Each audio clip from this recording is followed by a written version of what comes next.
interact in chat. Make comments for what their commentary is. Alrighty. Hello, everybody, and welcome to Friday Night Magic here at GameSwap Mason, brought to you by Top Deck Productions. We've got 5 rounds of Modern coming at you tonight. I'll be your host, Zachary Kramer, and I'm joined this week by Matthew Muneer, not Connor Sloan, but you know he's out on a little.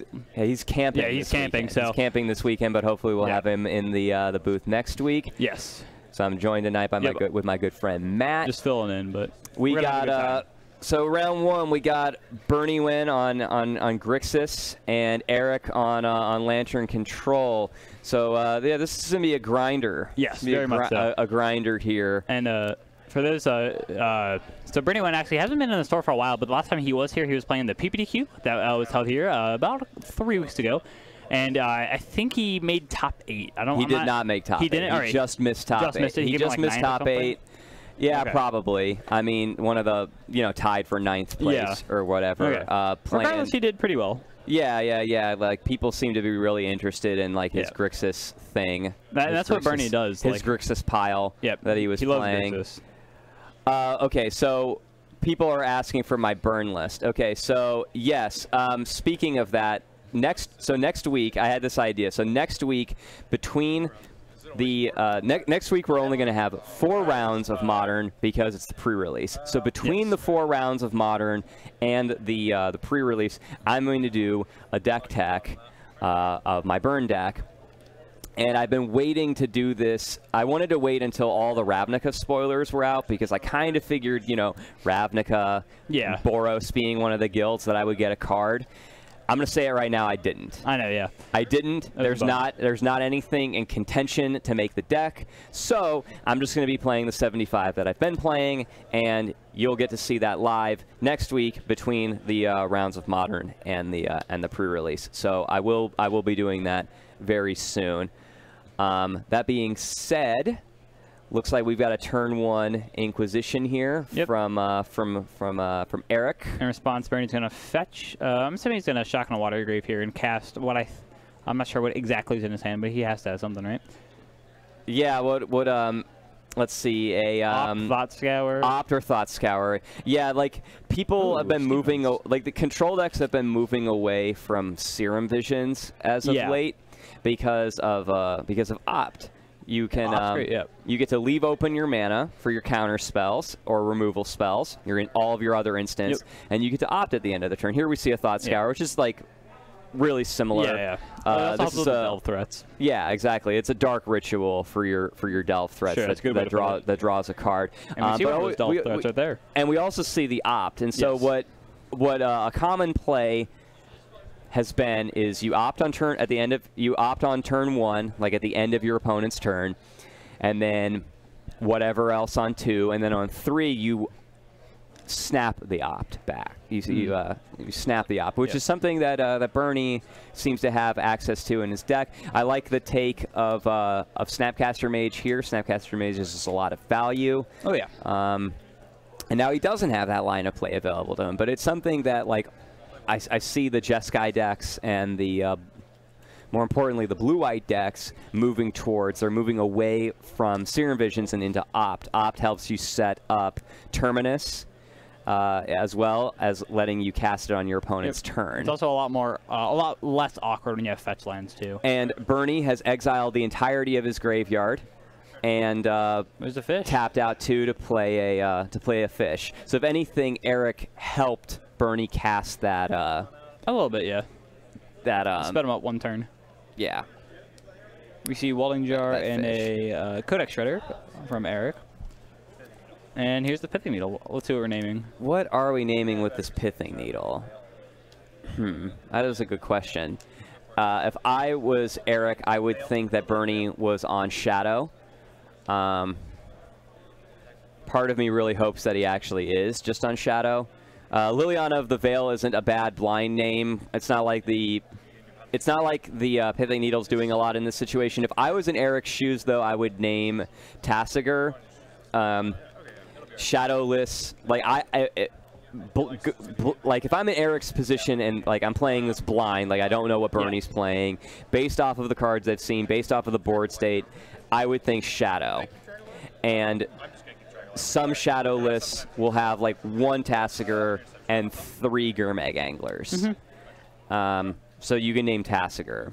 We haven't seen too much of Bernie losing life here, so I wouldn't go 100% on Death Shadow, but right, and he also has an Electrolyze in his hand, which is not a card that you would play in Shadow, but a card that you would play in like a control deck because you're trying to get to the late game and you want to get your you want to cover all your bases.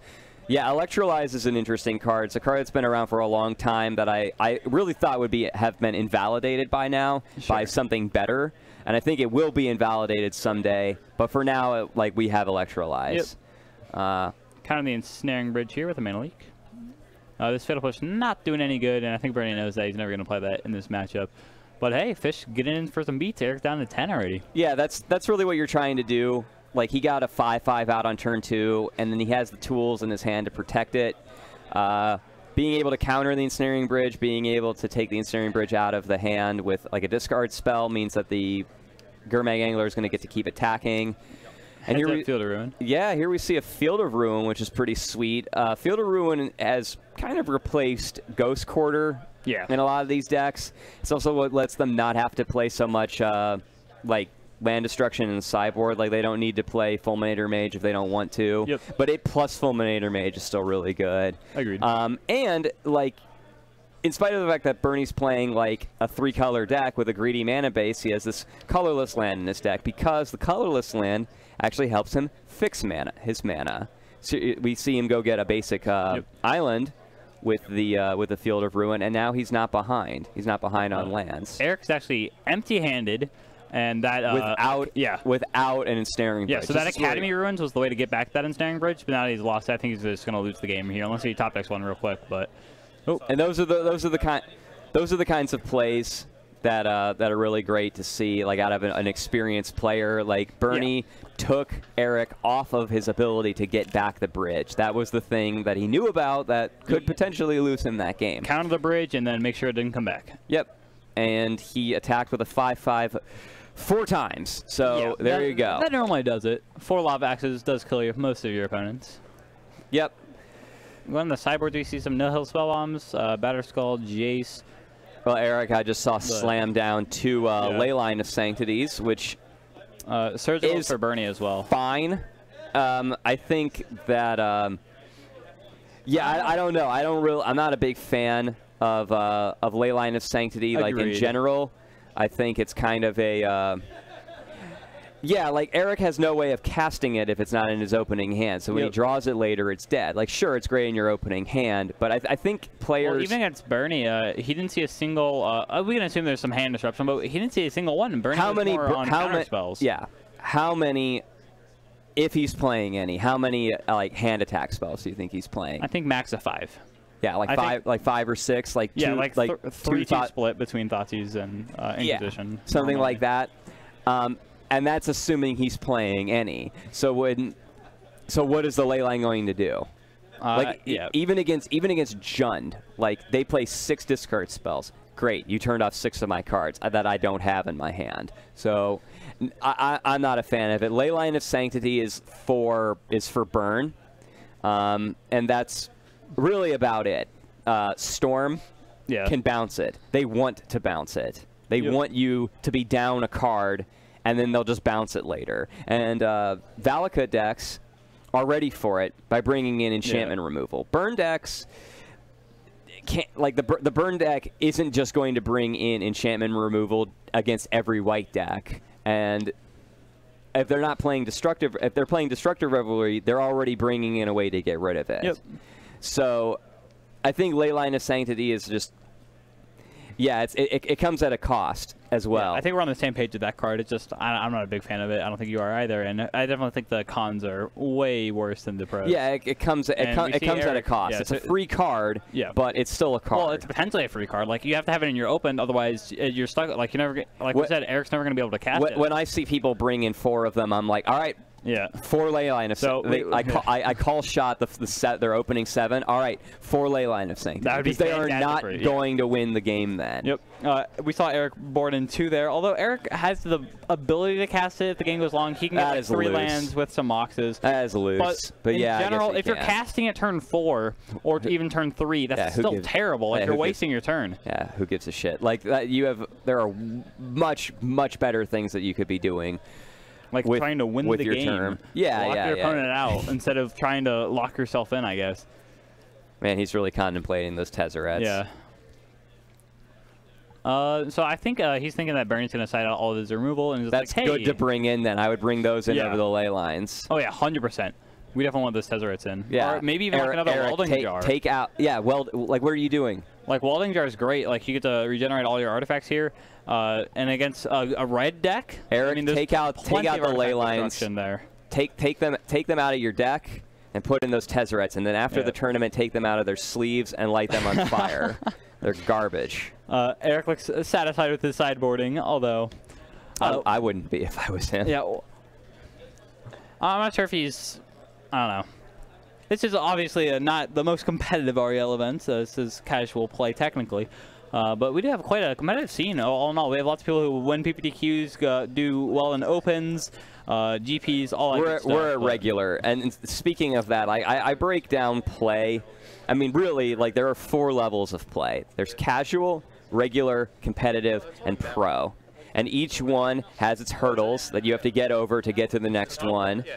And it's difficult. It's difficult to move up. You know, most of the people that I play with, we're all like regular / competitive players. I don't know any pros. It's very, very hard to get to that level. It's hard to stay competitive. It is, yeah.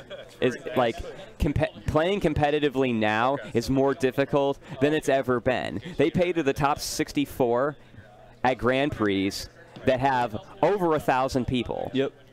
That's very difficult. It's very difficult to make it's very difficult to make day 2 at a lot of these events and then get paid. And it disincentivizes people from making that leap. It's hard. It's very hard.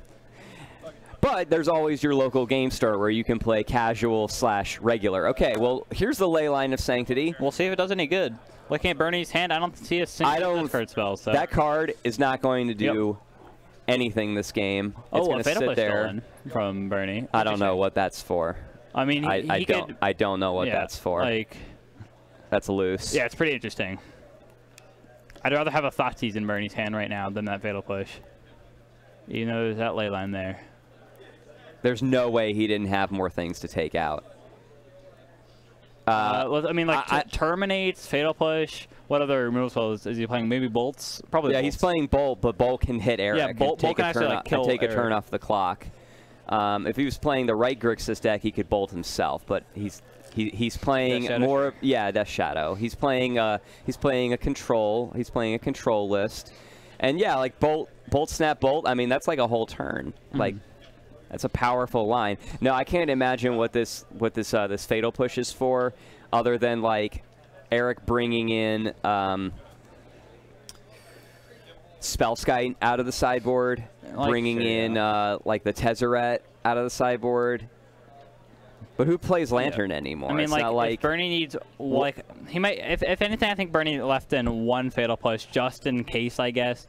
But like, I don't know. I would just assume he had something better to bring in. You sideboard when you're sideboarding against the deck that your opponent is sideboarding into, not the deck that you just played against. So what 75 does Bernie think he's playing against here? What does he think that Erik is bringing in that would want him to leave in the Fatal Push? And I'm out of words. What do you guys think in the chat? Like, what is that Fatal Push for? Real quick again, so we see the ley line, right? And also we see a Witchbane Orb in Erik's hand. Both the exact same card pretty much, except that ley line can come in your open.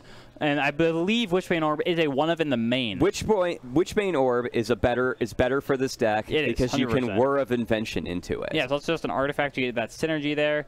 You don't need double white mana for it. They stopped playing Leyline of Sanctity because they started playing a Witchbane Orb main deck that you could Whir for.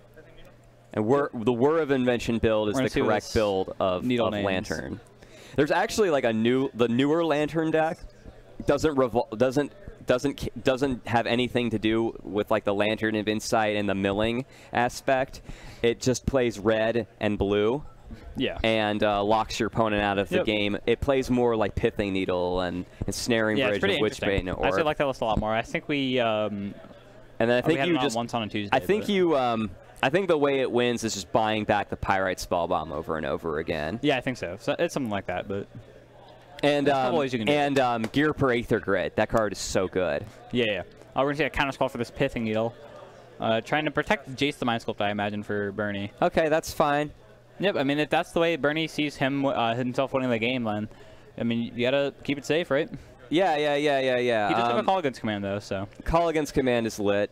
I mean, there's a Welding Jar though. I really got to hand it to like the Grixis. The reason to play the Grixis, like a Grixis deck like this, is to chain together Snapcaster Mages and Call Against Commands and stuff like that. Like you use the Call Against Command, and then you snap it back, and then you can like buy back your Snapcaster Mage with the Call Against Command. It's just like those chains.